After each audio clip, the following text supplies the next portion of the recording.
Oh, well, geez. You caught me by surprise there. Hello, welcome, ladies and gentlemen, to the Mr. Warren Hayes Show. I, of course, am Mr. Warren Hayes. By God, it is Thursday. The week is almost over. We've gone through so much wrestling stuff. Hey, as far as wrestling news goes, yesterday, Wednesday, felt like an entire week. But I digress. We're going to get into all of that because that's what we talk about here on the Mr. Warren Hayes Show. Professional wrestling. It is the sport of kings. It is the human game of chess. Yeah, that's what we're going to be talking about tonight. As per usual, right here on youtube.com/Mr. Warren Hayes. Let me just mute this. There we go. All right. So hey, welcome one and all. Yeah, let's do it. Let's get, because that's what we do here every Thursday night, recorded live, youtube.com/Mr. Warren Hayes. I've said that before. And when we record live, that means that we get a live studio audience. we get some live people joining us in the chat every Thursday evening. And per usual, look at who we've got a great crowd of people. Robert Larry is here. Hello, Larry. How you doing? Welcome. Kelly Tonjes is here as well. Good to see you. We've got Tim Traver in the chat. Hello, Tim. Good to see you as well. Mr. Fretz is here. Benoit has joined the chat as well. Anakin JMT. Hello. Good to see you as well, Anakin. Justin Firestein. Hi. How you doing, Justin? We've got First Generation Carney JY3. The Nicholas Nutter is here as well. How you doing, Nick Nutter? Good to see you as well.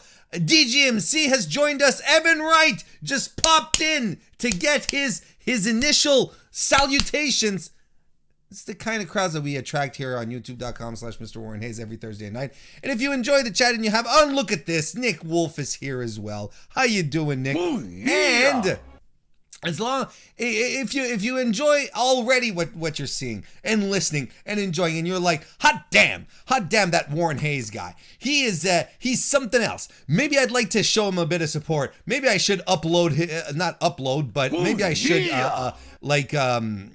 maybe I should thumb up his video. That's a really good idea. You should totally do that. You should go ahead and give us a thumbs up. That stuff really does help out a lot. And you can also give us a review or a subscription if you're listening to this on your favorite podcast application, because yes, the audio of the Mr. Warren Hayes Show is also available wherever you listen to your podcast. Spotify, Apple, Google, Stitcher. It's all over the place. So thank you for listening. Thank you for watching wherever you decide to do it. I appreciate it a good, great, fantastic deal. Now, really, as quick as I can make it, I always say really quickly, and then people are like, come on, Warren, you quickly, let's not exaggerate here. Let's not get into some real wishful thinking. See, I'm already stretching it out. Earlier this week, I was very, very happy to start a brand new series. Holy shit! Excuse me. DGMC left an incredible super chat. Thank you so much, DGMC. I really appreciate it. And he says, you fools! I'll never get a mic just to spite you all. Get it? Because I'm a heel. Yes, it's a whole thing going on the Mr. Warren Hayes Discord where a lot of us voice chat, and especially at the Patreon show, and we're trying to get DGMC to get a microphone, but instead he's giving me these insane super chats. Thank you so much, man. I appreciate it. I really, really do. What was I saying? Earlier this week, yes. I started off a new series over on Pro Wrestling Illustrated where I'm going to be recapping some classic pay-per-views, something that I haven't done in a while, and I kind of miss doing it as well. And been talking with Kevin from PWI, and he said, well, he's basically giving me their platform to go and do that. And it's different. It's not live. I'm editing the videos. It's something completely different from what I've done before. So if you guys want to go check out the PWI YouTube channel, maybe after we're done here, that would be fantastic. And subscribe and check out the video. I did WCW Wrestle War 91, notable for the incredible War Games match in the main event. Go check that out. That's fantastic stuff. So I appreciate it. I'd appreciate if you do go over there, subscribe, show some love. PWI is fantastic people who I relate to quite a bit. And I'm very glad that I can mess around there, that they're letting me do stuff. That's very cool. Now, I talked about it a bit last week, but I'm gonna dive right into it this week. I talk oftentimes about a lot of ways to support the Mr. Warren Hayes show, right? I talk about liking videos, and then of course there's the joining the Discord. It might sound silly. It's a good place. It's a community, but it's also a good way to show some love for my streams here and stuff that I do, because we always convene there, and it's a fun place, and it's also a good way to show that you enjoy my kind of stuff, and that you want to continue connecting with like-minded people. So that's cool as well. There's the Patreon where I do the post shows, patreon.com/MrWarrenHayes, the super chats as well, joining the channel. These are all, monetary ways to show some support for the show, and I'm always super grateful. But I'm also aware that there are people, maybe not everyone has, the money, the access to funds to help out, and that's absolutely understandable. So I was thinking that a really good way to show support for the show would be to do some very basic stuff, some very silly things actually, but that really do help spur growth here on YouTube. If you want, here's what we're gonna do moving forward. This is what we're gonna try out anyway, and we're gonna start doing this starting tonight here on the YouTube live streams. I'm going to start up some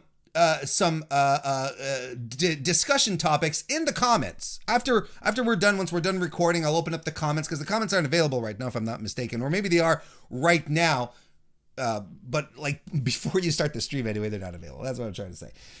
So once I'm done here, I'm going to start up some conversation topics in the comments section, and you guys can go ahead and reply, create some comment threads in there. Give us some thoughts. There'll be topics related to the show mostly, and you guys can just jump in and discuss, and I'll jump in as well. We can have some back and forth, maybe a lot more than what I'm able to do on the show, so that'd be cool. Because commenting on videos, as well as giving thumbs up and stuff like that, really tremendously helps but YouTube understand that, hey, not only are people watching this video, but they're interacting with the video, so it must be good. So if it's good, well, we should promote it. So I'll end up my videos will then end up at the in suggestion screens and stuff like that at the end of videos.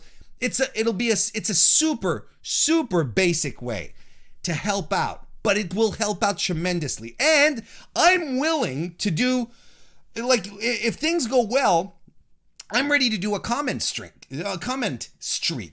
I'm willing to do that. Get a comment streak going. Let's say if we can get 10 comments on each of the upcoming videos, including the slates, the Tuesday, the Monday, Wednesday, and Friday shows. If we can get at least 10 comments on each of those videos for the next 10 videos, let's say, I'll plan an event. We'll do something fun. We'll do a watch along. We'll do something. I'll pop up with an event. I'll figure something out. But if we do that, if we get a comment streak going, 10 comments over the next 10 videos, let's do that. And by God, we'll do something good. And honestly, I am convinced that this is going to be the best way to help grow the channel. So, like I said, if you guys are game, if you're up to it, we can do it. We can do it together, and it'll truly be a super cool way to show some support. There you go. But there are people already showing support via super chat tonight, which is absolutely fantastic. Anakin JMT already left us a couple. Thank you very much, Anakin, for your super chats. He said, first and foremost, DGMC paid up and I am satisfied. Instead of getting a mic, I get the super chat. Well, I mean, I would have won either way. Having DGMC with the microphone, that would have been fantastic as well. Either way, it was a win for me. Anakin also left a super chat saying, we're your Thunderdome, aren't we? Yes, you are. However, much more animated and, not just looping videos at sometimes. Like they did with the crew from Punky Brewster. Did you guys notice on Monday when they shot to the crowd? And there was some cut video. There was some cut video in there. There was some looping video with some of the cast there. I was like, this kind of looks fishy. And Anakin left us another super chat saying, please take a minute to discuss the Corbin picture. We're talking about Baron Corbin, not Baron von Schleichster, who is the inventor of the Glockenspiel. And as far as you know, I'm right. There's a picture of Baron Corbin that's been circulating when he was younger, before he became a pro wrestler. Probably, maybe he was playing football at that point. Still very tall, but oh my gosh, the man has trimmed down and become fit. And the picture, he's barely recognizable. Like if someone says, look, this is Baron Corbin, I'm like, nah, there's no. But then you take a minute and you look at it and you're like, holy shit, it is Baron Corbin. And he's got, shirt tucked out of his jeans and, it wasn't a very flattering picture. And he actually had hair on top of that. He wasn't rocking the skullet just yet. So yeah, that kind of stuff. It's a good picture. Thank you, Anakin, for all the super chats. Nick Wolf, I see yours, but we're going to talk about that in a minute because, as you know, we are about to start the weekly wrestling inspection.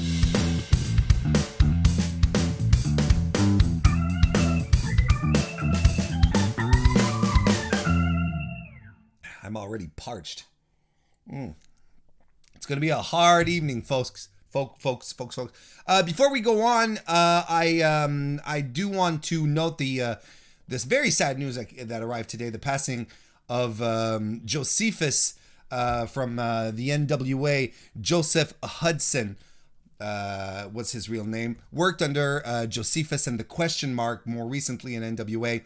Billy Corben announced today that he died suddenly due to an undiagnosed medical condition. Which is incredibly sad. We're not quite sure what happened, but here's what Billy Corben wrote. NWA fans would know him being Joseph Hudson as Jocephus, as well as the Question Mark, where, thanks to the great fans at GBP Studios in Atlanta, Joseph was able to receive the kind of support in the ring he'd always dreamt of. He is survived by a young son who he loved dearly. And if anything would pain him about leaving this earth, it would be not being able to be there for his boy. Rest in peace, Joseph. Love you and Godspeed. It's terrible. Absolutely terrible. What an absolute tragedy. A guy who's always flown under the radar, but like Billy Corgan said in his note, oh yeah, the Question Mark stuff in NWA just really took off for him and became a phenomenon in and about itself. It was really something unique to NWA, something absolutely great. Rest in peace to the master of Mongrovian karate, Joseph Hudson. Sudden tragic loss. Condolences go out to everyone who survives him, his friends as well. And he portrayed, that's right, as Anakin pointed out in the in a super chat right now. Thank you, Anakin. He said he portrayed Bruiser Brody in an episode of Dark Side of the Ring as well. Well, in the Bruiser Brody episode. I was thinking, hey, I'll put on the card again tonight, but nah, it's not going to work. I'm going to end up going to end up sweating my armpits out like I did last week on the post show. Hey, you want that kind of great content? Patreon.com/MrWarrenHayes. Okay, let's start doling out some hot trash here. Let's do it. Because Hiromu Takahashi's injured. The fuck kind of world are we living in? Where Hiromu Takahashi is injured again. He was announced earlier this week that he had torn a pectoral muscle and that he was going to miss 6 months. I was like, no! What are they going to do with the IWGP Junior Heavyweight title? Well, at the Road to Castle Attack show earlier today, or yesterday, whenever you're listening to this, Hiromu had to relinquish the IWGP Junior Heavyweight title, and that blows. Because it's the second time he does it now. Absolutely terrible news. It's the second time that Hiromu drops the title without anyone having beaten him for it. It sucks, man. And the thing here is that, I mean, Hiromu is such a special talent. That's what's frustrating. There's literally no one else in New Japan that is even close to having that kind of presence and skill set that he has, the charisma, the character work on top of that. It breaks my heart, and I'm a huge Hiromu Takahashi fan. I was thrilled when he came back, but man, I think he's going to just have to change his style a little bit. I don't know. I don't know what's going to happen if he comes back and he keeps wrestling the same style he is all the time. It's eventually not going to work out for him. You know what I mean? Nick Wolf earlier tonight left us a super chat. Muchas gracias. Nick Wolf. He says, ELP come save us as an El Fantasmo. Yeah, well, I mean, I think we're heading down that road, right? ELP, El Fantasmo.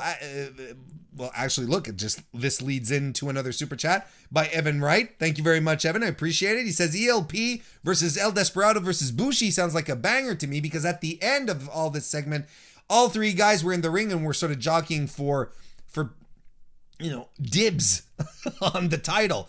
And yeah, I mean, ELP and Despy and Bushi sounds absolutely fantastic.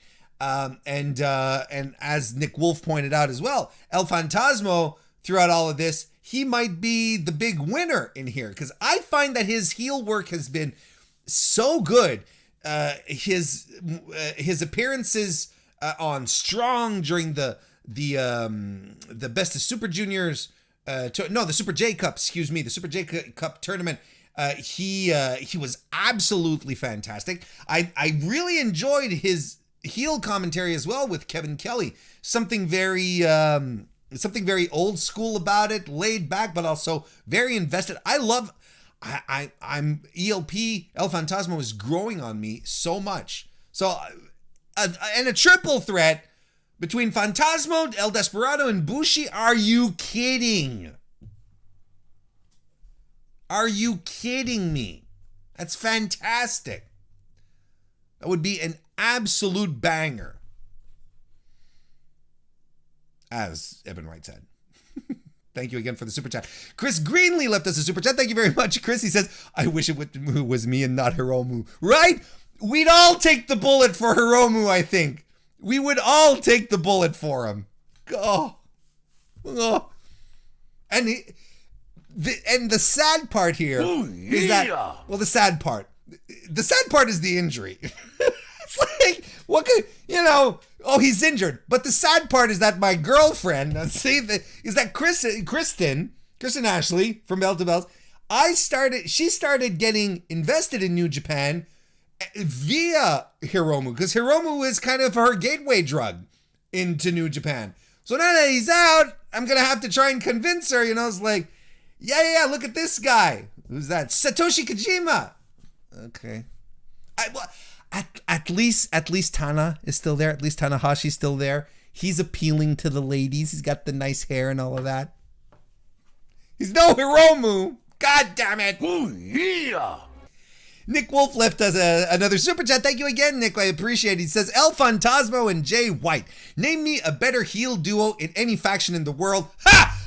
You think I got it for you, pal. Slapjack and T-Bar. Boom. Roasted. I wish Jay White and Fantasmo had a little more interaction. That'd be really, really good.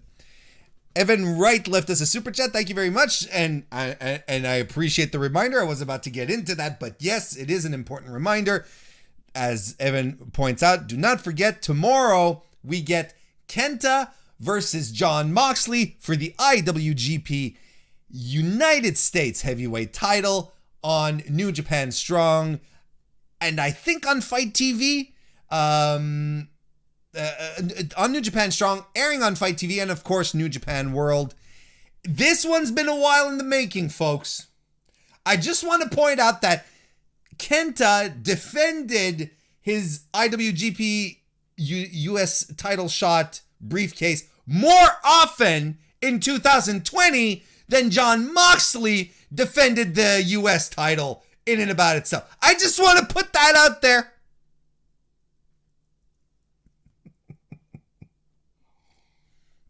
Let's keep the hot trash train going.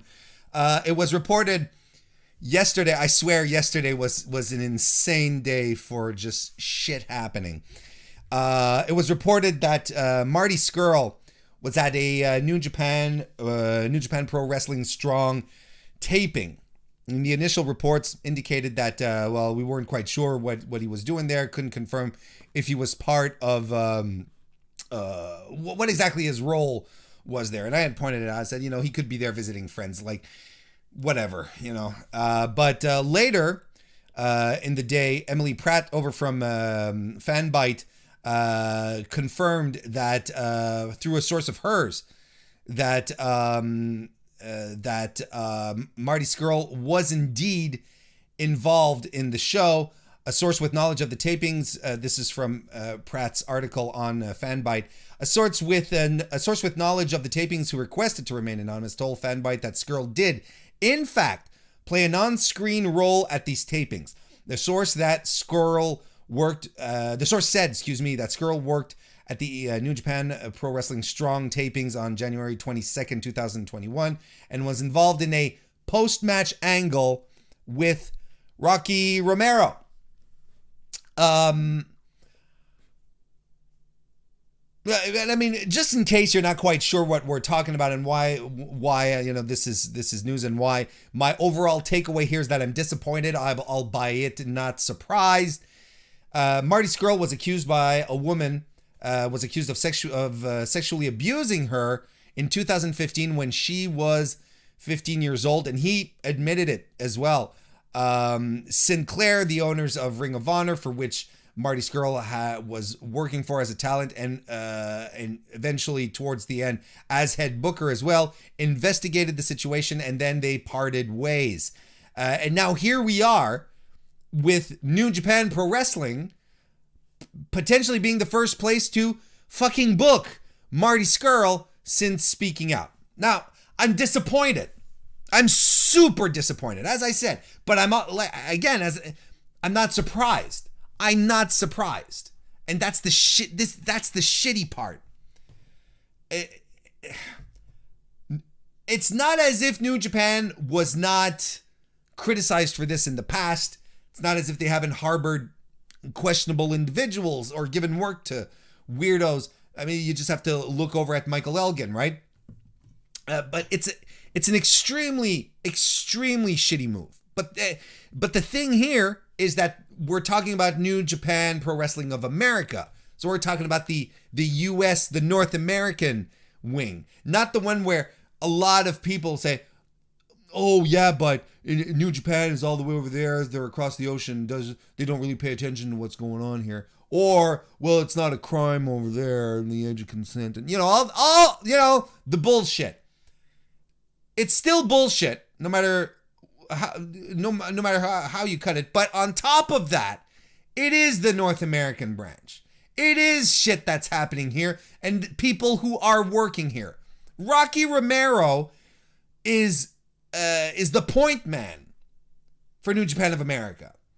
And Rocky Romero should know better. Because we know he's smart to the online news. He follows it. We know he's hip with the fans. He can't turn around and plead, "Oh, sorry, I wasn't aware." You know, it'd be a very, very valuable fuck you moment. It's just so disappointing. I can't say I'm not surprised, but I'm still disappointed. But not disappointed. As I always say, and I'll say it here as well, never stick up for companies, people. Never, ever, ever. Never stick up for corporations. Cape for talent, never for corporations. I always get excited with New Japan because they do a good job. They do the wrestling that I prefer, and I love the talent that they have. But ultimately, see, it's inevitable. They will always let you down. There will always be something that will disappoint you in them. So as it stands, I mean, I'm ready to give up on New Japan Strong if they're really going forward with our boy Marty here. It's the boys club keeps moving on, and we clearly haven't learned anything from speaking out, and it stinks. And do they think it's okay because there's no women in New Japan? Would that be the logic? Is that like is that the thing? Is this the situation where we should turn that things should turn around, where it's like, hey, you know what? No girls around, so Marty will be okay. It doesn't. Nothing is good about this, and frankly, this is the hill probably that New Japan is going to try to die on, right? This is probably the hill that they're going to try and die on. It's extremely, extremely disappointing. Chris Greenlee left us a super chat again. Thank you, Chris Greenlee, for your super chat. Genuine question. Genuine answer then. What is the appropriate time to return, or should he be banned from the industry?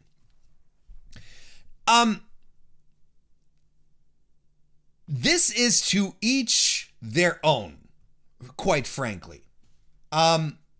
He admitted to it, and he said, "Oh, I thought it was consensual," in his half-assed apology. The thing here with guys like Scurll, Joey Ryan, none of them apologize. In fact, they double down on the shit. Marty created a statement that seemed like an apology but wasn't. Like, I hear that I'm sorry, but I'm sorry that I caused her pain. That's not an apology. I'm sorry that she felt that way. I thought that it was consensual. My bad. Guys, stop attacking her. That's not cool. That's essentially what his statement was. Like, technically, he should apologize. But here's the thing with apologies. You can make an apology, but just because someone makes an apology doesn't mean you have to accept it. Someone runs over my dog. So sorry, man. Sorry's not enough. You fucking killed my dog. You know what I mean? And that's to each their own. Should he be banned? Look, I personally speaking, do not care to watch Marty Scurll or give him opportunities in wrestling moving forward, because he's a weirdo, because he's a guy who preyed on underage girls. Plus, on top of that, get allegedly intoxicated on top of that. Right? So, no. I do not want to give public space to these types of individuals. Progress was doing the same thing with Paul Robinson, another guy from who was called out during the speaking out movement over in the UK. And they put out a statement that's like, well, we told the talent that Paul was here and everyone seemed to be okay with it. Fuck you! That's not how you set things up. You had Millie McKenzie booked on the show that Paul Robinson was on. Paul Robinson did essentially the same things to his victim as Travis Banks did to Millie McKenzie. Pretty sure she had an issue with it.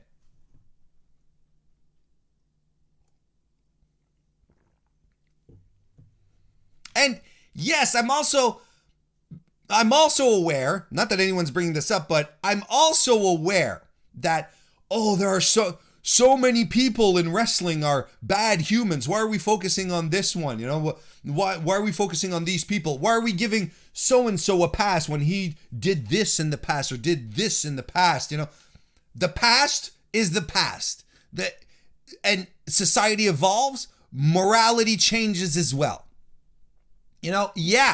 Ric Flair flinging his penis out to stewardesses in a plane must have been shits and giggles in 1985.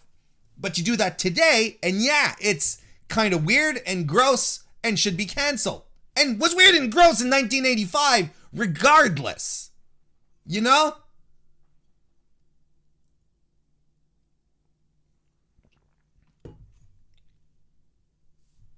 So it's a very good question, Chris. I hope I answered it as truthfully, as sincerely as it is. His decision, or the decision to bring him back is not up to me. But the thing here is that whoever does decide to hire back Marty Scurll or work with Marty Scurll becomes a moral compass for me. That's the way I see it. If a promotion turns around and it's like, come on in. I saw promotion a couple of weeks ago, or this last week, book Michael Elgin. I'm like, oh, that's weird. So I'm like, maybe I'll just ignore that person anymore.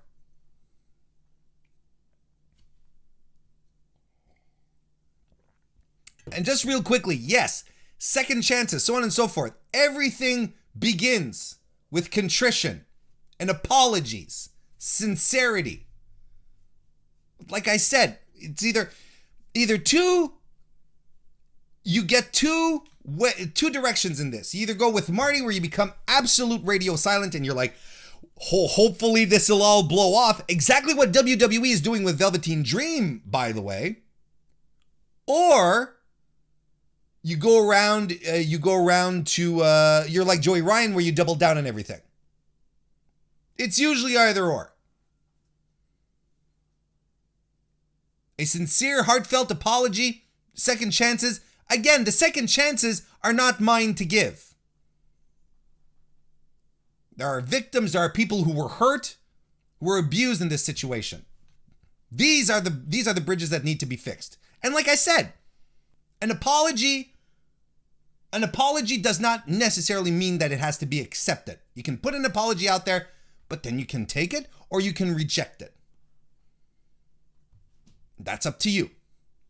And as it stands right now, my view of the thing is these individuals, these wrestlers, whoever they decide to work with, that helps. Those are moral guides. Shows me who I should support and who I should shy away from. All right. Thank you, everyone, for the questions and so on and so forth. Appreciate it. And hello, Big Paws on a Pup. Our boy JPQ is here. Good to see you. Okay. Hey, there was a WWE pay-per-view here somewhere, right? Where are my pay-per-view notes? Where are my pay-per-view notes? Wait a second. I erased them. Well, hang on a second here. We're going to... They're not there. I must have deleted them. But we'll go back into version history. My God, what a lifesaver version history is. There we go. We're going to talk about Elimination Chamber 2020. You know what? Overall, you know what I'm going to give this? I'm going to give this warm soda. I'm going to give this well, hello. Liz isn't streaming. Hello. And welcome to the chat. Welcome, first time apparently. Good to see you. And clearly you're not streaming because you're joining us right now. So here we are. So I want to give my final thoughts on the Elimination Chamber pay-per-view that happened last week. Warms up. I kind of feel like it truly was a one match pay-per-view, and it came across as such. And the rest sort of fell into place after that. Anakin left us a super chat. Thank you, Anakin. He says, "Did Evan Wright hack your computer to erase my WWE notes?" No. I have the proof here. I just I deleted them for some bizarre reason. So let's get to it. Of course, the opening match was on the pre-show actually had John Morrison defeating Elias Mustafa Ali and Ricochet in a fatal four-way to determine the third person who was going to join the triple threat match for the U.S. title a little later on in the evening, because they really needed someone for Matt Riddle to pin. I thought that was really fun. I thought the highlight of the match was Ricochet and Mustafa Ali. Absolutely fantastic. Morrison wins after Starship Pain. Solid opener from everyone in here plus Elias. Daniel Bryan defeated Cesaro, Jey Uso, Kevin Owens, King Corbin, and Sami Zayn in the Elimination Chamber match to immediately face Roman Reigns for the WWE Championship. I still don't know how anyone thought that whoever would win the Elimination Chamber would have a chance against Roman. Like, by default, like, no one has a chance against Roman, and then you add this in here. But this was in and about itself, this was a very good elimination match. Very low on the, oh my God, they're using the cage to do all these crazy spots kind of thing. Because the ones that did mattered. Like Sami Zayn falling off the cage, and then Cesaro doing his pull-ups. That was fantastic. Sometimes you don't need tons of crazy stunts. What you get was absolutely fine. And starting with Cesaro and Daniel Bryan was such a good idea. And they kept it in the ring. They weren't instantly throwing each other into the cage and shit. They wrestled a wrestling match to start us off. Get us all grounded. Get the goosebumps going. You're like, fuck yeah, give us 20 minutes of this shit. Never mind Baron Corbin and the rest. Just, give us Daniel Bryanson, Bryan Danielson and Claudio, for fuck's sake. This is good. And Cesaro and Daniel Bryan basically made it through, well, almost in the case of Cesaro, through the entire Elimination Chamber. That was such a great story. I was surprised that Kevin Owens didn't make it to the end, by the way. But I liked the Sammy trying to cozy up to Kevin. It's like, hey, we were friends. Let's do this together. Babyfaces all got eliminations. I don't think Cesaro has been looked this good in this match in a long time. Of course, he's getting a kind of a push. I'm apprehensive at him. I'm sort of just staring, looking back from afar, trying to not get too excited in case he's getting, the Apollo Crews treatment. Where, we're going to push him for like 6 weeks and then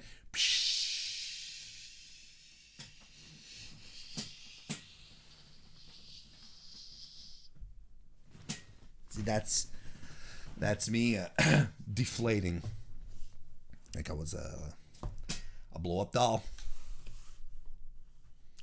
As I was doing it, there was just so too many things going through my mind.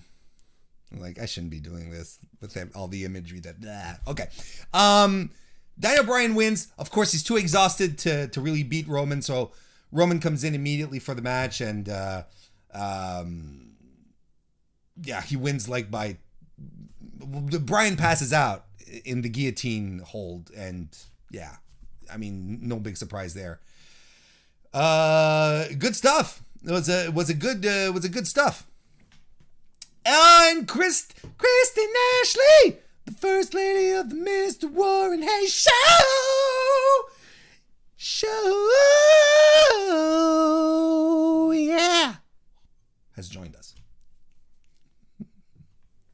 Then we had the triple threat match where Matt Riddle defeated Bobby Lashley and John Morrison to gain the WWE United States Championship. Finally taking the fucking belt, mid-card belt off of Lashley. And I was like, yep, there we go. That's your sign right there. And pretty much as I had predicted, but I think as everyone else had predicted, Matt Riddle pinning not Lashley, so that Lashley continues to be strong. No one has been booked, maybe outside of Drew, but no one in the past 9 months has been booked as strong as Robert Lashlington on TV. Yeah. And remember, folks, wins and losses don't matter, because Riddle can lose a bunch of times to the champ and get beat up week after week and still make a... Oh, we'll be talking about wins and losses in a second here. Nia Jax and Shayna Baszler defeated Bianca Belair and Sasha Banks. This was a SmackDown match, and you can tell it was the replacement for another match. Like, they pulled the Asuka Lacey Evans thing. At least they didn't go down the road and be like, and like have Charlotte pop up and, you know, do a turn. But I mean, this wasn't great. This wasn't great. It was, you know. And Reginald getting involved in this shit, I don't understand what this is. It's just a SmackDown match that we saw. But here's a frightening stat for you. Here's something to butter your bagel tomorrow morning when you wake up in a cold sweat thinking, did Warren really say this? Is this actually a thing? Yes, ladies and gentlemen, it is. Nia Jax, within the span of 24 hours, pinned both singles women's champions on WWE TV. She pinned Sasha Banks on the Sunday and Asuka the next night on Monday. Oh, we got to protect Nia, got to make her look strong too. Give her the Bobby Lashley push. She's such a prime top tier caliber wrestler.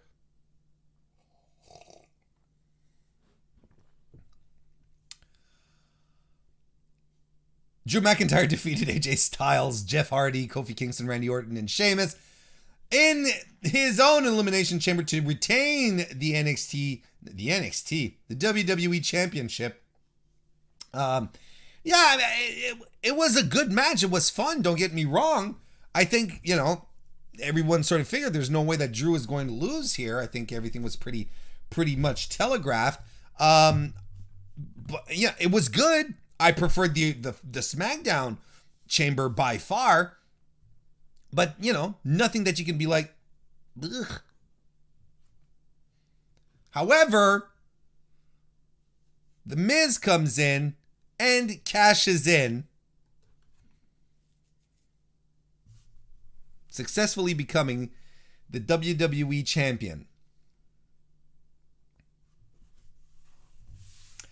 Wins and losses don't matter in WWE. Wins and losses don't matter in WWE. They might matter to you and me, but for Bruce and Vince, they don't care.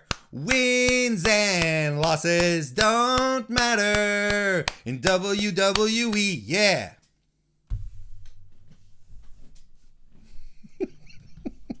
Evan Wright left us a super chat. Thank you very much, Evan. He says, Nia stockpiling women's titles matches, brother. Yeah, pretty much, right? Like, if this was New Japan, but then again, she might get the Toru Yano treatment and never get an opportunity to claim them. Anyway, Jason PS3, welcome to the chat.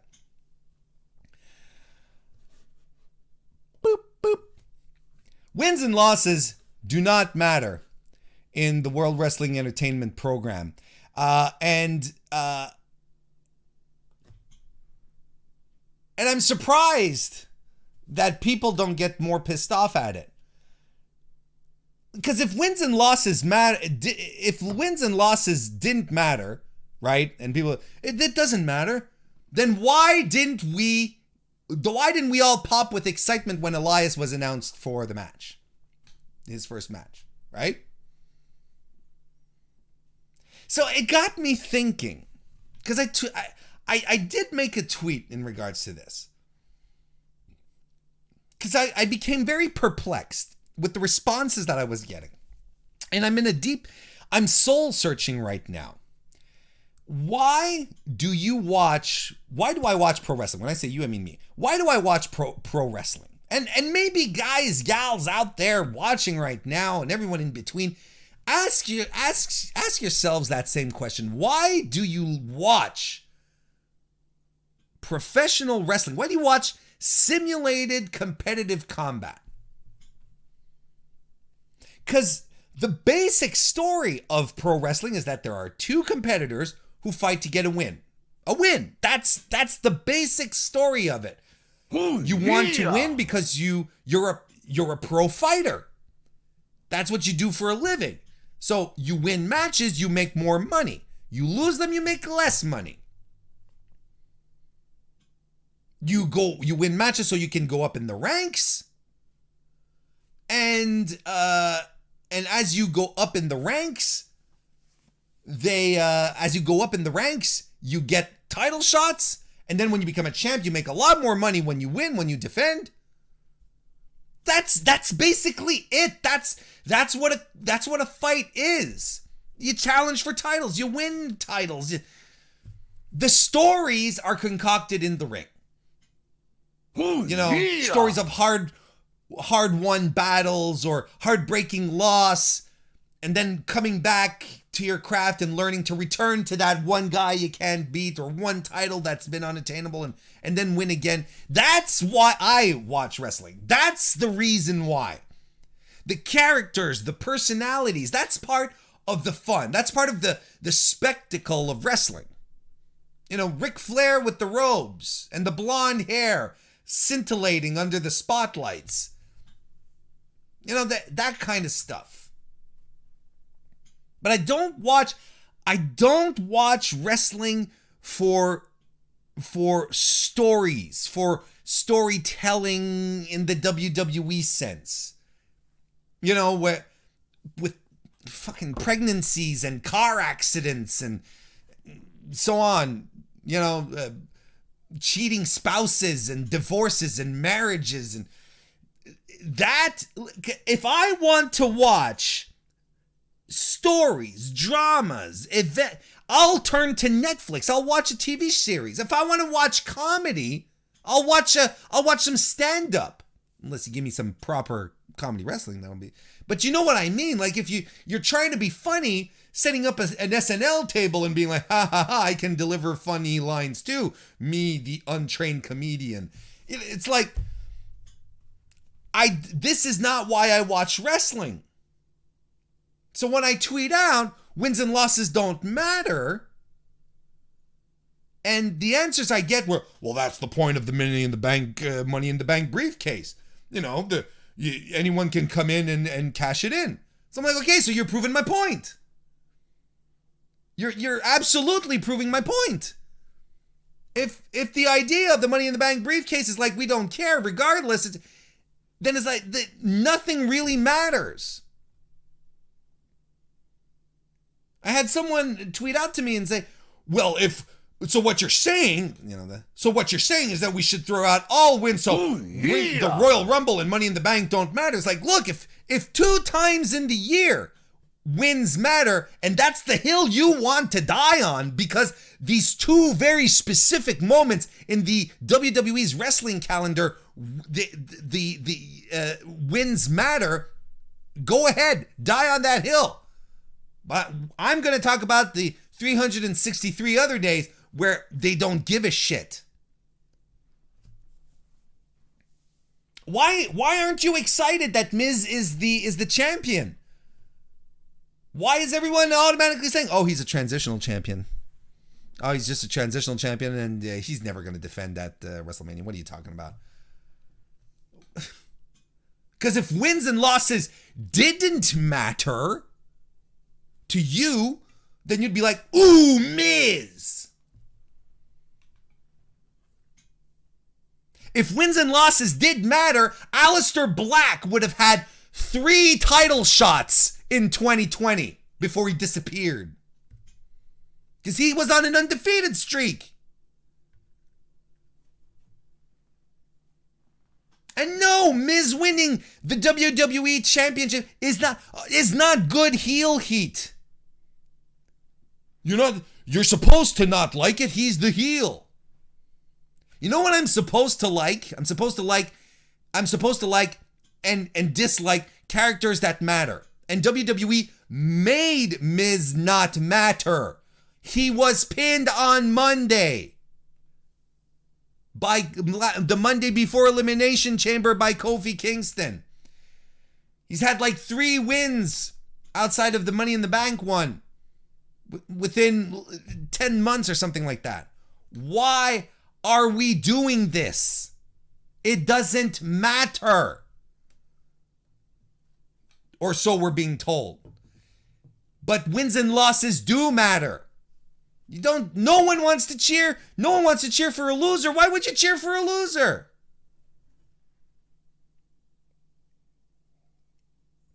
And I swear, and I'll say it again, if I want to be entertained with song and dance, with a procedural drama, with the kooky, wacky one-liners and zippy one-liners and zippy zips, I'm going to watch anything else than pro wrestling.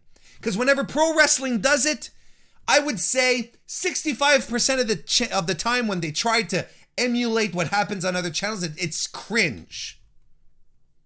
You need special talents to pull that shit off.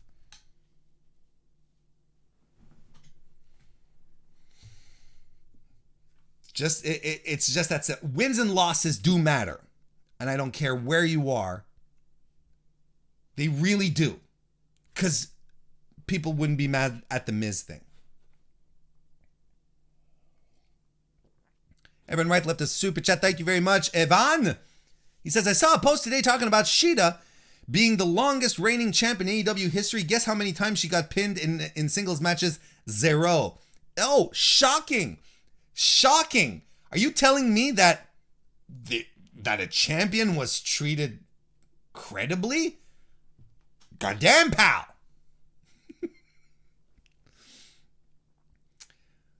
What?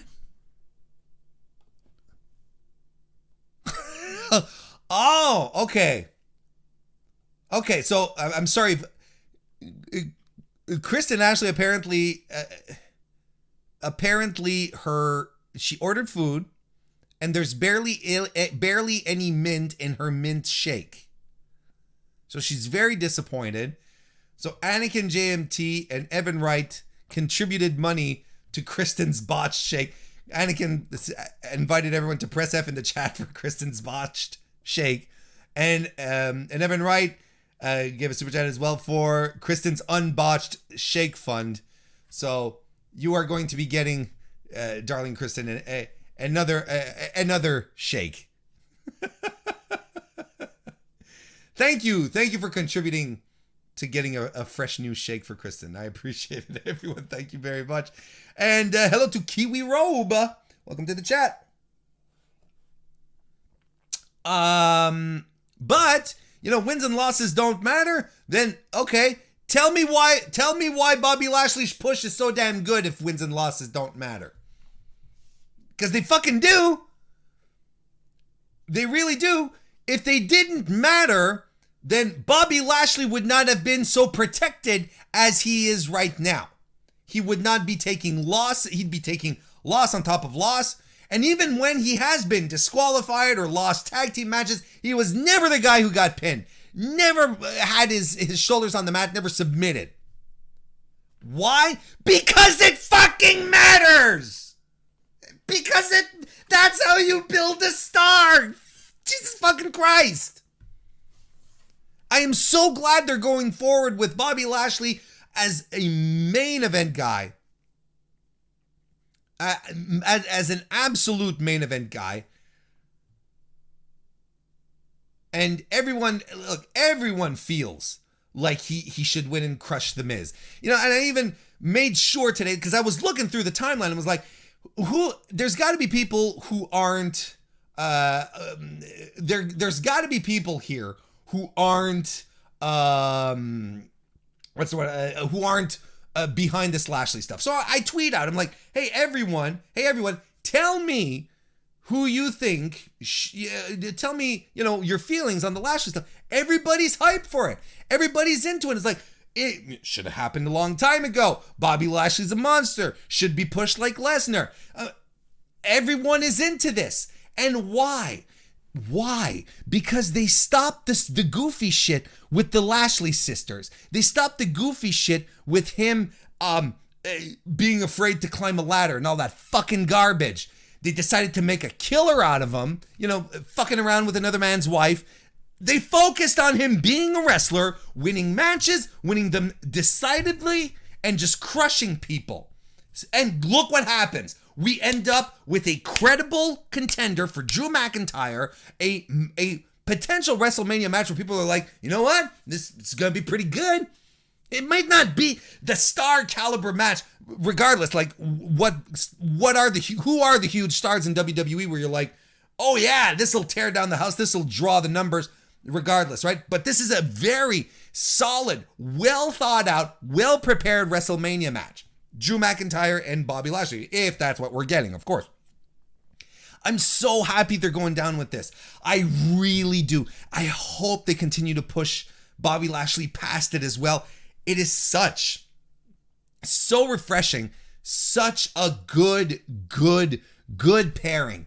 Everything that has happened since being thrown into the Hurt business. MVP has been Bobby Lashley's MVP. But the thing is, and here's the one thing that not a lot of people recognize, because I understand that not a lot of people watch TNA, especially when Bobby Lashley was there in that very, very short time where he was the dominator there, and he was absolutely killing everything. You give the guy short, menacing promos, and he'll take your breath away. He'll be like, oh shit, this guy's gonna tear my throat out. That's the thing. I'm not complaining. That's what managers are for. That's what managers are for. Because that's the one thing I've seen. The one criticism is like, well, Bobby Lashley wouldn't have never got over if it wasn't for MVP. Fucking guys, that's exactly what managers are fucking for. That's what managers are for. They're supposed to get the guy over. They're a hype man. That's what they do. That's exactly what they're for. So I'm like, good. I'm glad he got over. I'm super glad he got over. That's what it's for. Jesus. I'm really glad that this is going so well. I'm really, really glad. Goodfella 1422.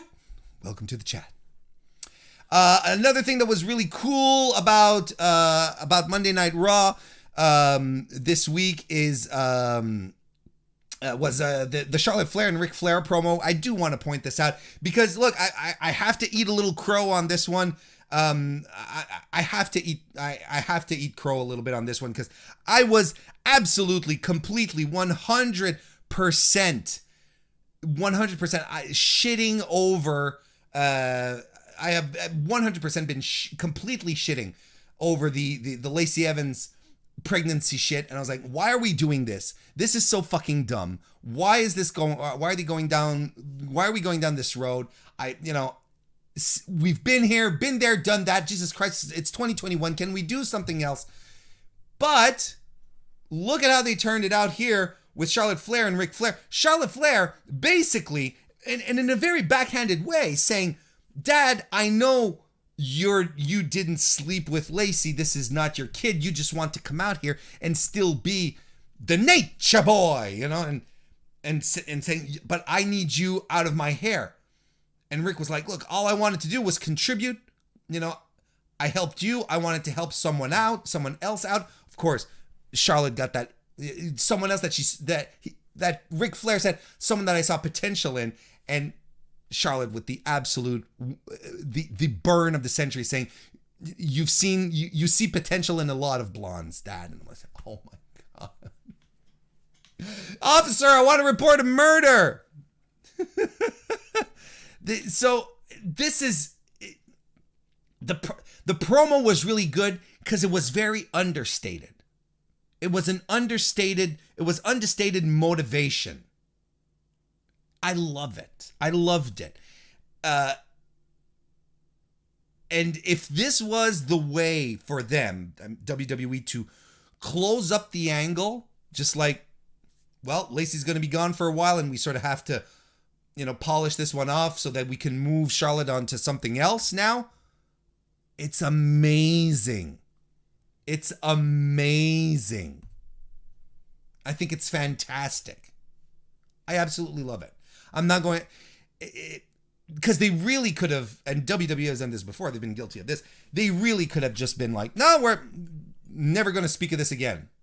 But they decided to wrap it up. It was a perfect ending. I loved it. I absolutely loved it.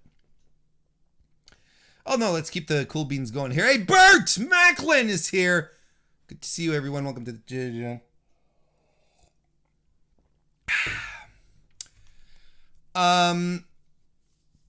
Jon Moxley, 2 years ago at this time, Dean Ambrose, I should say, was on his farewell tour in WWE after, beefing up and putting on a gas mask and telling everyone that they were smelly and getting inoculations up his ass. Remember that? 2 years ago, putting over Bobby Lashley and Drew McIntyre, and look at where they are today, and just saying. 2 years removed from that, he is in AEW. And he is on the verge of a death match, barbed wire exploding death match.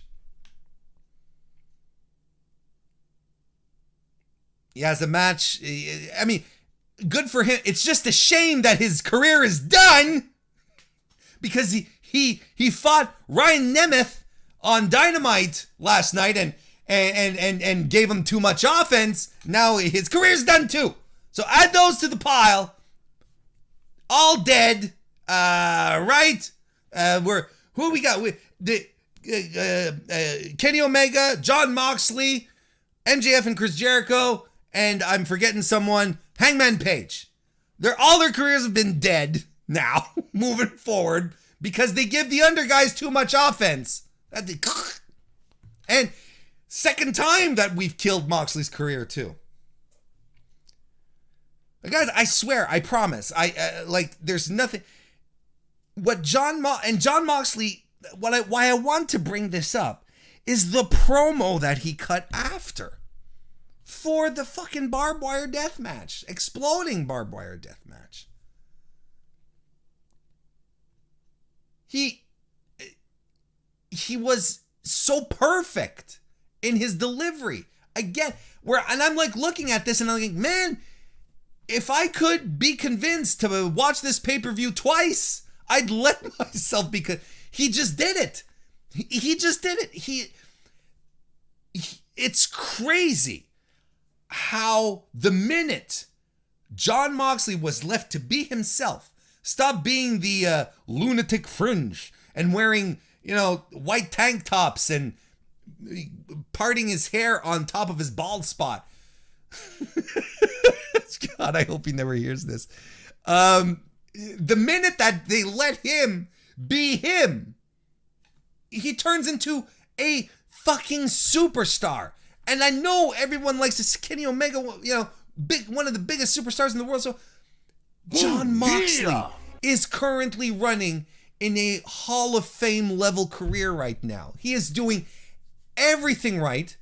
Everything is clicking for him. He goes somewhere, he's an attraction. He's a draw. He goes to the Indies. He goes to Japan. Everything, everywhere he goes. Former AEW champion, and he's still on high. Loses the belt, and yet he's still on top of the world. I don't think moving forward from this point on, there will be another wrestler as successful to have left WWE over to AEW and be as successful as Jon Moxley. I don't. What we're seeing here, people, is special. It's lightning in a bottle. This is a generational thing that we're seeing right now. We haven't seen this type of elevation, this type of stardom built out of something extremely organic. And because one wrestler decided to bet on himself and being supported by people who were like, yeah, you know what? You can absolutely do what you want to do because you're fucking awesome. And we're at this level with him. It's incredible. We're not going to see this type of thing. And again, it's another thing I tweeted out. And people are like, well, Cody. I wish people could read sometimes. Read the tweet. I said a wrestler who left WWE for AEW, not a wrestler who left WWE to found his own company. Yeah, Cody, super successful. That as well is a unique story. Also, something very lightning in a bottle like. But this is a wrestler, a guy who, that's all he does. He takes care of his own little neck of the woods. He's a wrestler. He wrestles. And this is what... It's amazing, guys. It's really, really amazing, you guys.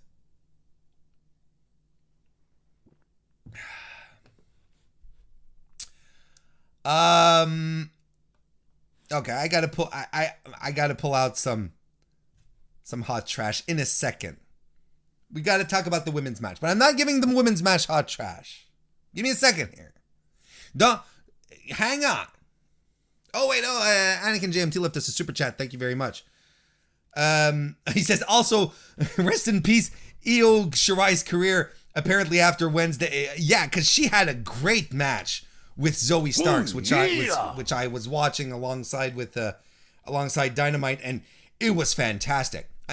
And Zoe Starks getting the same type of treatment that Shotzi Blackheart got, or even on the main roster that Mustafa Ali got when he came over from 205 Live. And when he was fighting AJ Styles, was it with AJ Styles or Daniel Bryan? And then Buddy Murphy got the same type of treatment, and you're like, oh, what are these? That's how you build stars, people. That's how you tell your audience these are the people that you need to look out for, kind of thing. That was a fantastic match. Anyway, rolling back around here, the women's match for the tournament last night on Dynamite, Britt Baker versus Nyla, was a solid women's match. Over 12 minutes for this match. Hey, 2 weeks ago, Rio, Deeb, almost 15 minutes. I'm like, Jesus, look at this turnaround. Look at this turnaround and look at the matches that this stuff has been going on. Hell, even old Uncle Dave gave Riho and Serena Deeb 4 stars. The tournament matches so far, they've all had time, and they've all been great. The matches we got on Monday as well. It's all been fantastic stuff. And I'm floored that Britt didn't win. And that's why we're going to get hot trash here. Not because of the match. And you know what? I'm going to tell you, look at what I'm excited to talk about the booking in the women's division and how I think that they sort of made a mistake. That they kind of made a mistake without actually saying, oh, they don't use their woman properly. No. Now I actually get to talk about actual booking. So if that's not equality, folks, I'm really excited about this. Look, why did Britt not win? I don't know why Britt didn't win. I don't know why we're going back to Rio Nyla. I don't know why we're going forward with Nyla Rose. Quite frankly. I like Nyla, and I'm on the record, and I'll say it over and over. I think she's one of the most improved wrestlers of 2020. She went from a 2019 where I was cringing every time she'd pop up on my screen to being excited for her matches. She had another solid match last night. Now it's like the only thing I don't understand why AEW are not pulling the trigger on the Britt Baker title run. I really don't. At this point, it's a mystery to me. And you can come at me with, well, they want to wait till they get to bigger crowds. That's a bullshit answer. You don't wait till you get crowds when the woman is doing the work of her career and has been at the top of her game. She had her first title match in October 2019. I don't know if you remember this, against Riho. It was like a 7-minute match. It wasn't all that long, and it wasn't very good either. She gets injured, and then she starts improving. The heel persona appears. We get interested in her. In 2020, Jesus Christ, she gets injured, taken out of action, but yet there she is, week after week on TV with some of the strongest character work in the entire company, not just the women's division, the entire company. The woman that they had brought in 2019 when AEW started to be the face of the company, and then they were like, whoops, maybe she won't be exactly the face of the company. Well, she is the women's division, not the company, but the face of the women's division. Now she is legitimately the face of the women's division because of her character work, her improved in-ring. She is absolutely stunning in everything she does.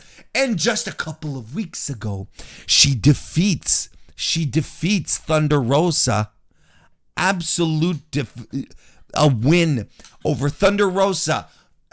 Indie darling, loved by everyone. Fantastic get for AEW. Comes in as a threat, positioned as a threat, wrestles as a threat. Britt beats her. And I said on this show, here we go. This is where it's happening, folks. We're starting from this point on. It's to the moon. Well, sorry for the reference, but to the stars. There we go. To the stars for Britt Baker. She's winning the tournament. And then she fucking loses to Nyla. Great match. The last thing that I was expecting, and boy, oh boy, did Britt put up a fight. She does. The thing is that it's not a question, oh, now she looks weak. No, absolutely not. That's not she looked good in defeat. Nyla looked great. It's fine. But why are they holding back on it? Again. Britt and Shida was the perfect match. Perfect match. Super. And even in the semifinals, are you kidding me? Yuka versus Nyla. Yuka got one of her teeth knocked out. Remember that? There's story there. The perfect babyface against the perfect heel. And then you get to Revolution. Shida is a great babyface champion. And Britt is the penultimate heel. I would dare say that currently, until MJF goes back to being the snarky, sniveling, one-liner, ultra-insulting son of a bitch, I would dare say that Britt Baker is a better heel than MJF. Oh, he said it. I put it out there. And you can clip it and you can show it to MJF. Man has to up his game.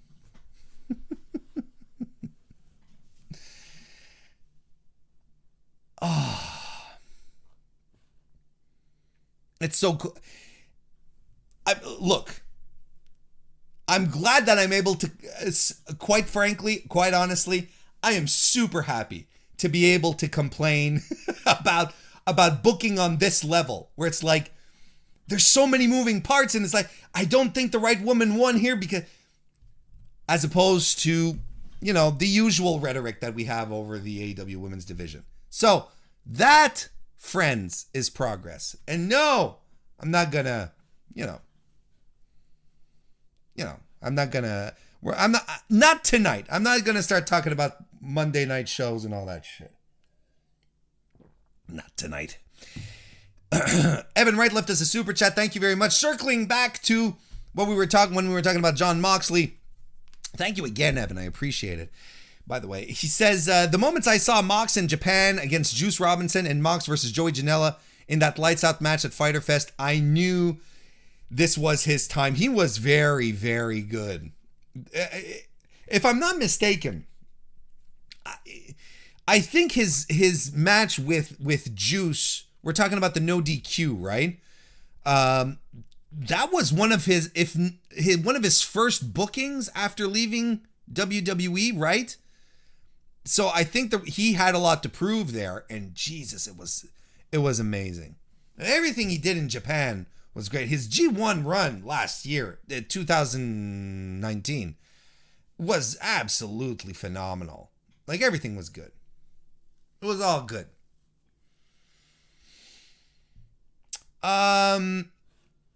Let's get some cool beans going. Man. Okay, so the Team Taz Varsity Blondes match, it was fun, and that's cool at all. It was fine.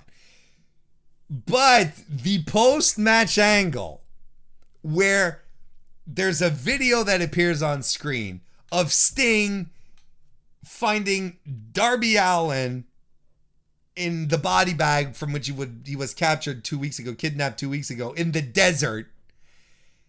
And then Sting comes out, right? Or should we say like this though? It's Sting! He comes out. He comes out and he's dragging a body bag and we're like, oh, he didn't even take Darby out of the body bag, but no, he opens the body bag and it's fucking Hook. It was Hook, Taz's kid. Oh, yeah. And we're like, what the hell is going on? And then Sting points to the rafters. Darby Allin zip lines down from the rafters into the ring, and he has his fucking skateboard in his hands. He just plants Starks and Cage with the skateboard. Folks, wrestling is fun. Wrestling is fun. That's all. When it's this kind of perfectly ridiculous, over the top shit that I am absolutely here for. I love this kind of stuff. Yeah. I really do. And then you have Darby, not Darby, but Sting doing a Scorpion death drop on Cage on top of that. Look, I was just looking at it in complete amazement. I was like, this is fun. This is fun. It's just stupid fun. And somehow, in how they've been building everything about this, it just all works. It just all works. Like DGMC says in the super chat. Thank you very much, DGMC. Says, Cats in the Cradle should have played, damn it. Yes! What a cherry on top of that whole scene. That would have been fantastic. Evan Wright left us a super chat as well. Thank you very much. And he says, can we talk about Griff Garrison's hot tag, please? Jesus Christ. What happened to Griff? He just like something just lit under the guy. And it was an outstandingly good hot tag. It's going to be up there with, the hot tags that we are going to remember, kind of, like that infamous Cesaro one from a few years ago. It's absolutely fantastic. He was on fire, like hot on fire. It was so good. It was absolutely good. This whole thing ruled. The whole segment ruled. I loved it. I really, really loved it.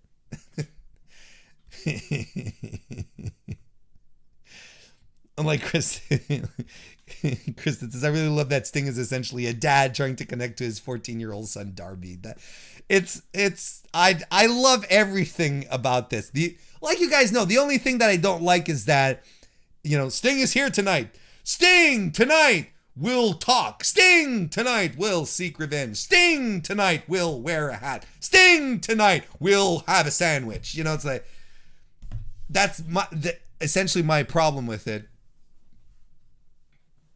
But this stuff here, that was great. Paul Wight, the Big Show. You know what I was telling you? Wednesday was nuts. Paul Wight is now in AEW. Paul Wight has signed a long-term deal with AEW. And will have an extensive role. This is what the press release says. He will have an extensive role within AEW, and on top of his return to the ring, he will serve as a commentator on AEW's newest show, AEW Dark Elevation. Okay, let's just get this out of the way right now. I am very curious to see what they are going to do with this Elevation thing, because they did mention that Elevation is going to be an extra hour with Dark, with Dynamite, and they said that there was going to be that there was going to be that Elevation was going to be a show where new talent was going to have a spotlight, and current talent and current talent as well. And I'm like, well, isn't that already Dark? So what are they doing with Dark? Like, I'm curious to see what they're going to do with how Elevation is going to differentiate itself from Dark.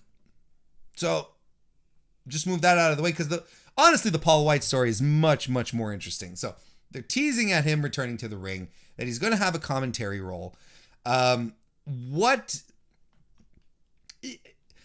you can scream along tribal lines as much as you like at this point, right? But I think there are two objective takeaways to have here. There's only otherwise you're just saying look, competition in wrestling is great for talent. And we knew this would be great for talent when we started seeing people like Chris Jericho jump and Jon Moxley and so on and so forth. And the younger talent, the indie talent being picked up. This is good for talent. It's always been good for talent, and it is good here.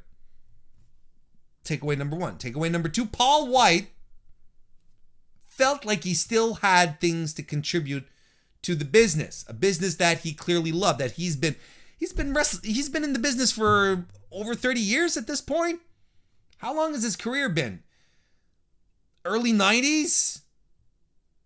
I'm terrible at math. No, 20 years. Right? Something like that. 25.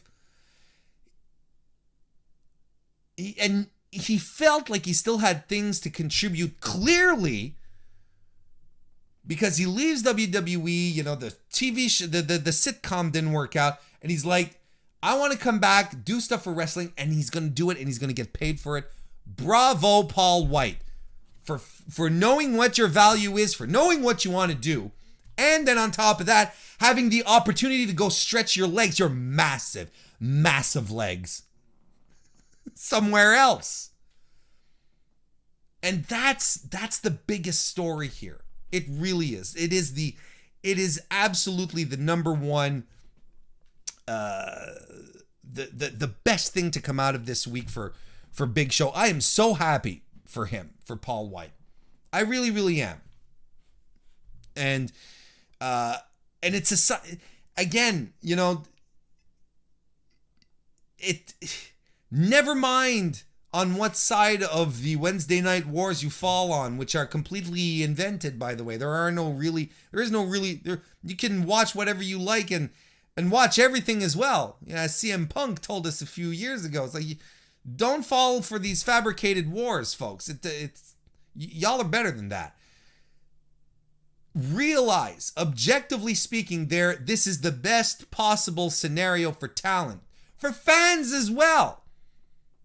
Because if everyone keeps one-upping each other, we are the winners here. Those of us who enjoy professional wrestling, who had to go through the drought of the past 20 years or so. This is where we're at here. DGMC left us a super chat. Thank you very much, DGMC. Says, Body Slam Challenge versus Shaq. Put over Marco, do it. You know? Oh, yeah. He's supposed to debut, show up on the 3rd.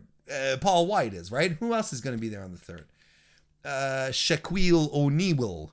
He's supposed to be there as well. I don't know if you guys noticed, but outside of saying that the match was happening next week, they didn't lean very hard into any vignettes or promos or stuff like that for the Shaq, Jade Cargill, Red Velvet, Cody Rhodes match.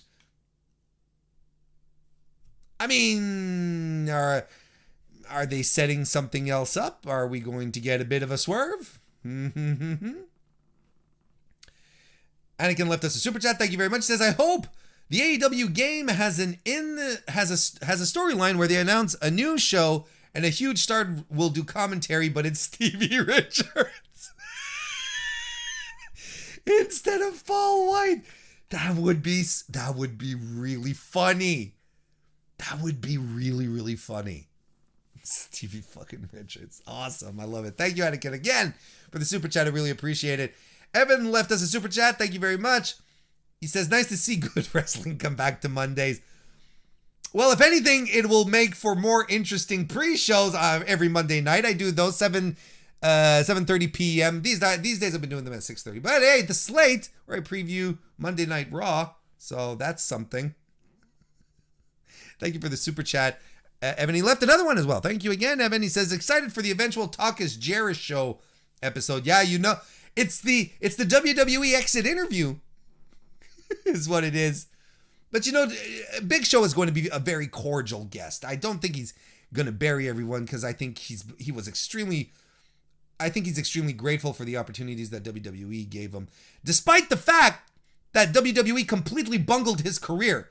And I'm not going to go soft on this. I really do believe that they fucked up his career more than they helped anything. Hell, they even managed to fuck up his big debut at Vengeance Day, where he comes in, tears the door off the cage. Remember this? Tears the cage door off to sort of help Vince McMahon win, and everyone's losing their minds. Like, wait, it's Paul Wight from WCW. He was the first big WCW star to transfer to WWF back then. And he tears the cage door off, and he's supposed to help Vince McMahon win, but he helps inadvertently Stone Cold win the match instead. You know, and so, what the fuck, man? Why? What? And the whole heel face thing, it's a joke. It's a meme amongst wrestling fans, but that shit never really helped them. It never helped them. And right, Vince wanted to book him like Andre. And he had him losing clean in the first few months. They really fucked him. They really did. They were taking really good care of him, paying him a lot of money. And can you imagine being at Show's age and at the stage in his career, and then he goes, you know what? WWE has nothing left for me. They don't have anything interesting for me to do, so I'm going to leave. I'm just going to pack it up and hit the bricks. Can you imagine? Because I thought he was going to be a lifer at this point. Wild. Just wild shit. But yeah, the Chris Jericho podcast should be a lot of fun when that happens. Hopefully he'll keep the flat earthers and anti-vaxxers or COVID deniers for another show. That was a weekly wrestling inspection.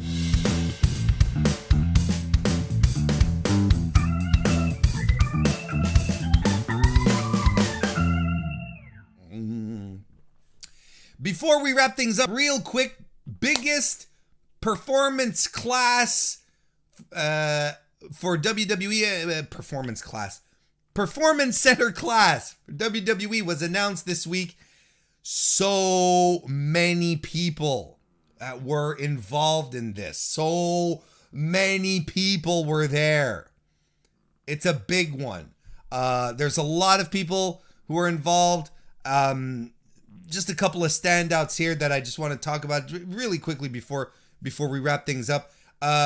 Bronson Rechsteiner, I think. Rechsteiner. Not quite sure. He's Rick Steiner's kid. So, he's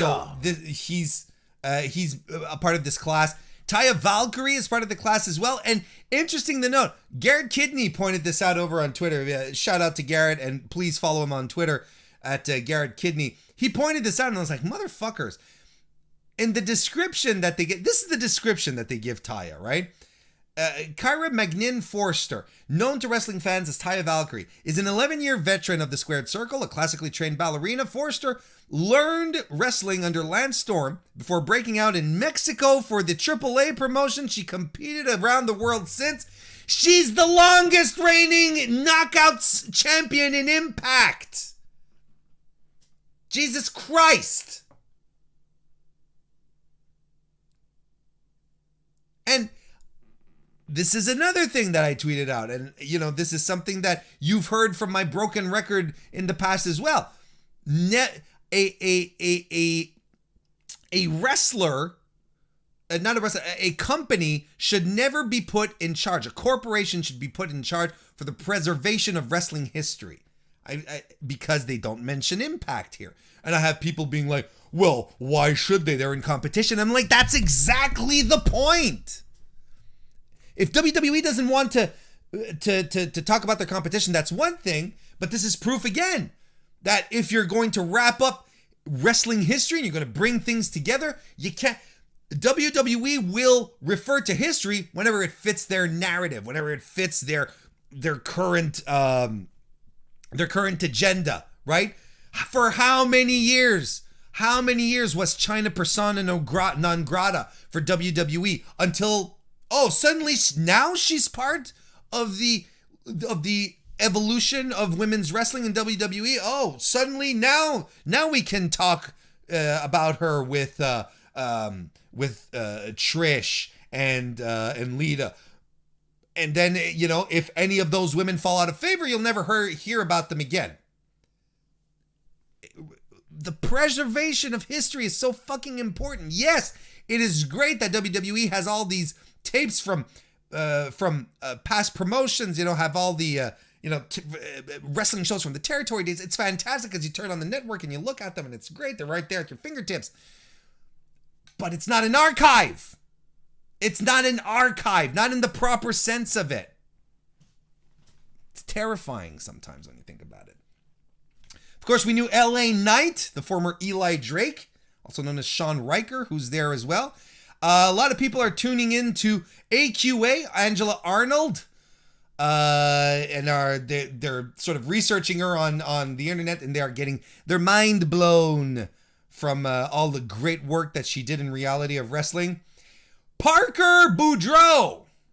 Now, I'm sure you've seen the guy. You've seen the pictures. He's the guy who looks like Brock Lesnar. He's built like 6 refrigerators, and he's got tattoos, and he does look a lot like Brock Lesnar. And people are excited about him. And I'm like, why? And I legitimately was asking people, well, where are this guy's matches? Can I see what has he done? So, oh no, he's just straight out of football, and now he's going to go to the PC. I'm like, okay. So people are stoked about the look. He's got a fantastic look. Don't get me wrong. He looks ready-made for. It's as if Vince McMahon grew him in a vat.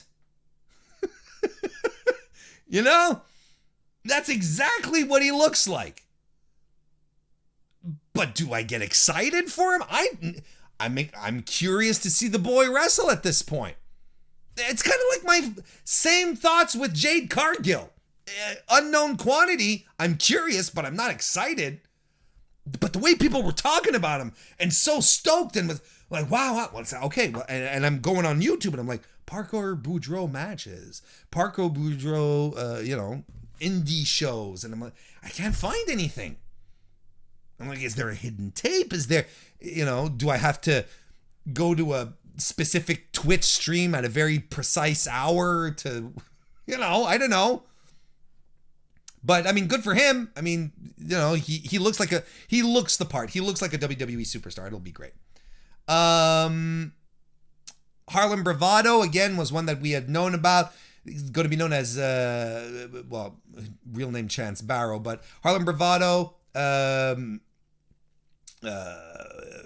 very, very prolific independent wrestler. Also hung around in Japan. We knew about Zoe Stark. We know about Priscilla Kelly and Elena Black as well, who are all in there. Christian Casanova, which is, he was breakout star in the indies. I kind of think he might have gone there too soon. That's just me, but we'll see what happens. And one that broke a lot of people's hearts because I think a lot of people would have really liked him to go hang out in New Japan for a while, if not AEW. Blake Christian. But I mean, the guy is absolutely stunning. He is an absolute fantastic wrestler. Good for him. Good for everyone here who were able to secure jobs with billion-dollar company WWE. Within the pandemic, they'll be able to work, do what they love, and ultimately, you have to be happy for the talent. You really do. What happens in WWE after? Well, that's time is going to tell whether it was a good decision or not, but you cannot blame any of these people.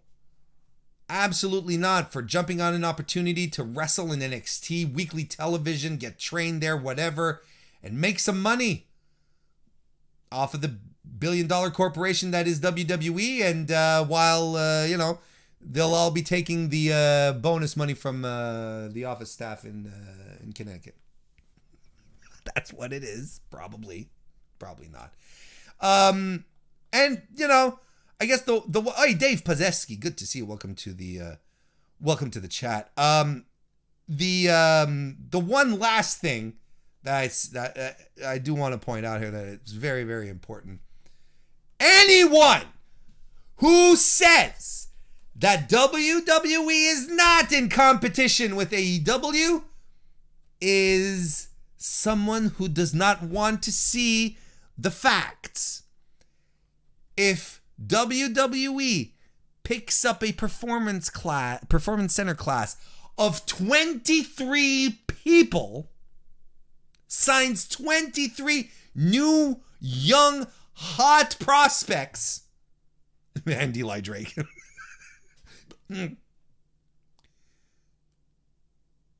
If they do that, trust me, they are in a competition. They're hoarding talent. That's their MO. That's what they do. But why do they do it? So that the other guys don't get the talent. Just as simple as that. There we go. That was a fun show. I had a good time tonight. Not that I don't usually do. But, there's some evenings, some shows that I do. I'm like, geez, everything sort of clicked tonight. Oh, Evan Wright left us a super chat here. Thank you very much. He says, we got to talk about Phoenix versus Archer. My God. Listen, the whole second hour of Dynamite last night was pristine pro wrestling entertainment. It was all, and it was stunning. I'm floored that we're getting a ladder match without Rey Fenix. Completely floored. But Archer hasn't worked this hard since leaving New Japan. He really has not. Able to keep up with Phoenix, make him look good, keep up with the speed of the guy. And Lance he's a bigger guy, and he's an older guy too. He's not like 60, but he's in his 40s. So hats off to both of them. It was an absolutely insane main event. And you know what? Killer Cross and Santos Escobar was a wild main event. Fighting in the parking lot in and around the truck. It was great stuff. NXT was very good last night as well. Very good Wednesday night. Very good Wednesday night show. Casey Catanzaro was, we were telling everyone coming watching was like, hey, 6 feet away from Casey. Everyone.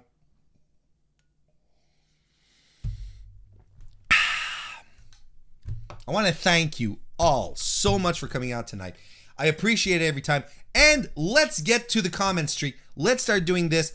I'm going to close off the stream. I'm going to go open up some discussion topics, and let's create some threads in there. Like I said, if you guys comment, you leave some thumbs up, this will help grow the Mr. Warren Hayes Show on YouTube, and it will be the easiest, best, and most entertaining way to support the show at the same time. We'll get some discussions going. It will be fun. I promise. So if you're still here, hang on to your hats. Let's get some comments going. Give us a thumbs up. Come back tomorrow for the slate before SmackDown tomorrow evening. And of course, head on over to patreon.com/MrWarrenHayes. Tonight, as soon as we're done here, we're going to rile up the show for the patrons there. So that'll be a fun time. Everything's a fun time. You guys are a fun time. I really appreciate it. Always humbled. Thank you all so much for coming out tonight. Have a great rest of your week. See you next time.